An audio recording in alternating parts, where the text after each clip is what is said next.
Hi guys, मैं हूं मोहित मिश्रा और आपका एक बार फिर से स्वागत है मेरे चैनल एमपीपीएससी क्रैक्ड में। कल हमने पढ़ा था foreign successors of Mauryan empire. आज हम आगे बढ़ेंगे और गुप्ता पीरियड से पहले एक इम्पॉर्टेंट टॉपिक है संगम पीरियड। मैं इसको उठा रहा हूँ और इसके बारे में पढ़ने वाले हैं हम आज।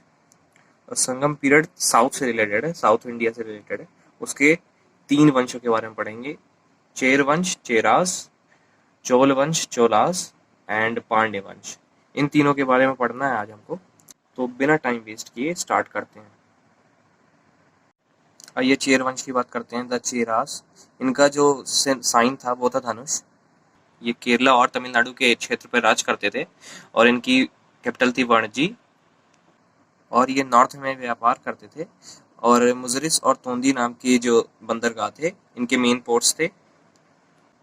और उस टाइम पे नॉर्थ एशिया के जो राजा थे अगस्टस, चेर वंश के राजा, उन्हीं की पूजा करते थे, वही उनके भगवान थे। और उन्हीं के मंदिर भी बनवाए गए थे मुजरिस एरिया में। और इस वंश के एक फेमस राजा थे उदयंगरल। ऐसा माना जाता है कि महाभारत में जो कुरुक्षेत्र की बात हुई है, उस कुरुक्षेत्र में जब दो सेनाओं का युद्ध हुआ था तब उन दोनों सेनाओं को टक्कर दी थी इन्होंने, उदयंगरल ने, और उनको हराया था। कुछ अदर महान रूलरों की बात की जाए तो सेंगुत्तुवन नाम के राजा थे। उन्होंने नॉर्थ कोरिया में भी कब्जा कर लिया था। इवन गंगा के भी आगे चले गए थे और गंगा के पार के कुछ इलाकों पर भी उन्होंने कब्जा कर लिया था। और जो ये सेंगुत्तुवन थे वो उन्होंने एक पट्टनी धर्म की स्थापना की थी। उस धर्म के लोग कन्नगी की पूजा करते थे। ये कन्नगी कौन थी, मैं इसके बारे में आगे बताने वाला हूँ। ये तो थे कुछ इंपॉर्टेंट टर्म्स जो जानने चाहिए चेर वंश के बारे में, वो मैंने आज आपको बताए हैं। चलिए आगे बढ़ते हैं चोल वंश की तरफ। तो जो चोल साम्राज्य था उसको चोल मंडल भी कहा जाता है। और ये पांड्य साम्राज्य के उत्तरी पूर्व दिशा में पेन्नर और वेल्लर नदी के किनारे बसा था। और वुरायूर शहर से ही कॉटन के जितने भी व्यापार होते थे वहीं से संभालते थे और वही उनका मुख्य बंदरगाह भी था और उसी को अपनी राजधानी भी बनाया था उन्होंने। और उस समय के एक महान राजा का जिक्र आता है। करिकला चोलन नाम का वो राजा था। उसने भारत के बहुत बड़े पार्ट को अपने अंडर में किया था। उत्तर दिशा में हिमालय तक और दक्षिण दिशा में श्रीलंका तक उसका राज था। उसने पूहरों की रचना की थी। नदी के किनारे एम्बैंकमेंट्स बनाए जाते थे जिससे कि बाढ़ को रोका जा सके। और ये उस समय का सबसे बड़ा कंस्ट्रक्शन था जिसके लिए कारिकला ने 12,000 श्रीलंका के गुलामों को बुलवाया था। चोल वंश के समय पे नदियों का ज्यादा महत्व था। इस वजह से उन्होंने नौसेना तैयार की थी जो कि बहुत एफिशिएंट थी। और जब उत्तर से पल्लवों का आक्रमण हुआ तब चोलों का विनाश हो गया था। चोल साम्राज्य खत्म हो चुका था। चलिए जल्दी से आगे बढ़ते हैं और पांड्य वंश के बारे में पढ़ते हैं। जो पांड्य वंश था उसका सबसे पहले जिक्र किया था मेगास्थनीज ने अपनी किताब इंडिका में। और उनका जो साम्राज्य था वो मोतियों के लिए बहुत प्रसिद्ध था। वहां पे बहुत सारे तरह के मोती पाए जाते थे क्योंकि वो समुद्र के किनारे बसे हुए थे। माना जाता है कि तिरुनेलवेली, रामनाथ और मदुरई के इलाके को ही उन्होंने अपना साम्राज्य बनाया था।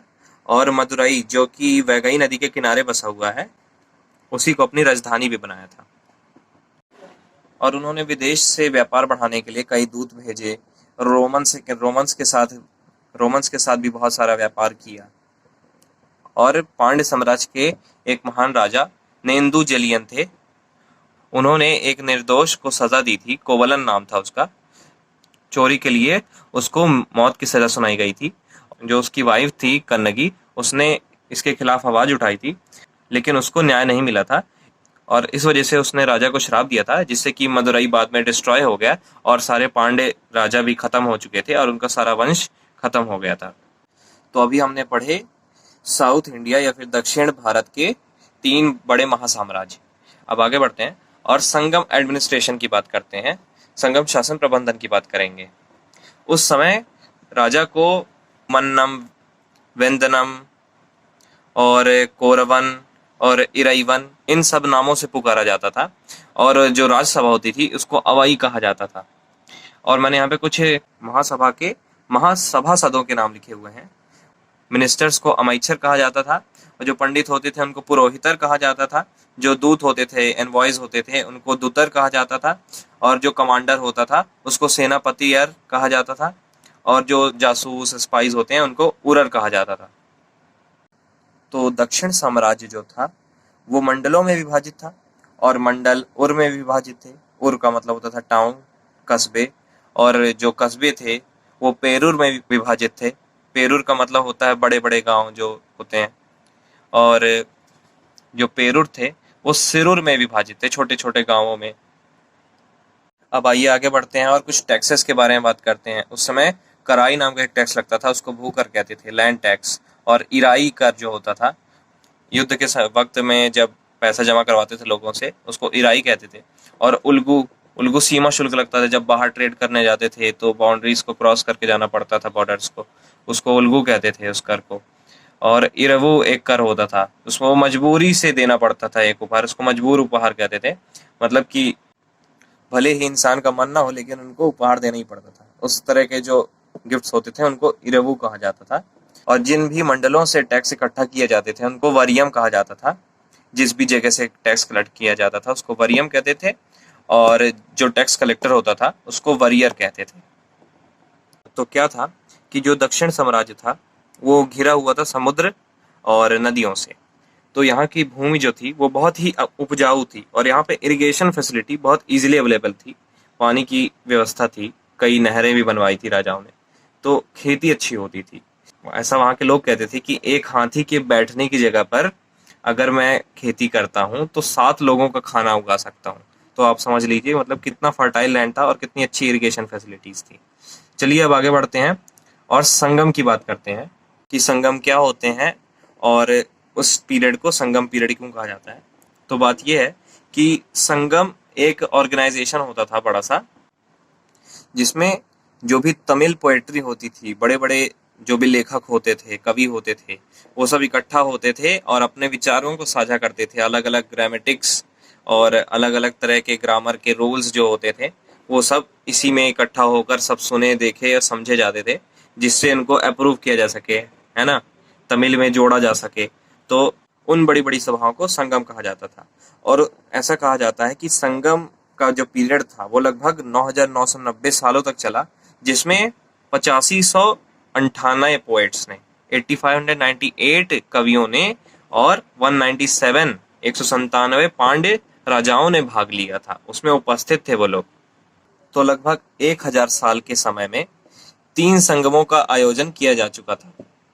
पहला संगम जो था उसमें कहा जाता है कि भगवान भी आए थे।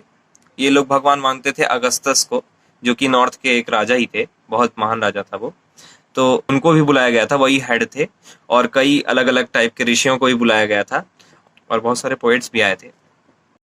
और जो दूसरा संगम था उसमें तमिल ग्रामर को लेकर बहुत सारे कॉन्सेप्ट्स बताए गए थे, कई नए रूल्स बनाए गए थे, और उसमें 59 पांड्य किंग्स थे, 59 पांड्य राजाओं ने उसमें भाग लिया था। और थर्ड संगम में 49 राजाओं ने भाग लिया था। तो ये थे संगम, और इन्हीं संगमों के आयोजन के कारण ही इस समय को संगम काल कहा गया। और इसी समय में तिरुवल्लुवर नाम के लेखक ने एक महाग्रंथ लिखा था, कुरल या मुप्पल कहा जाता है उसे, उसी को तमिल क्षेत्र का बाइबल भी कहा जाता है, ये ध्यान रखिएगा।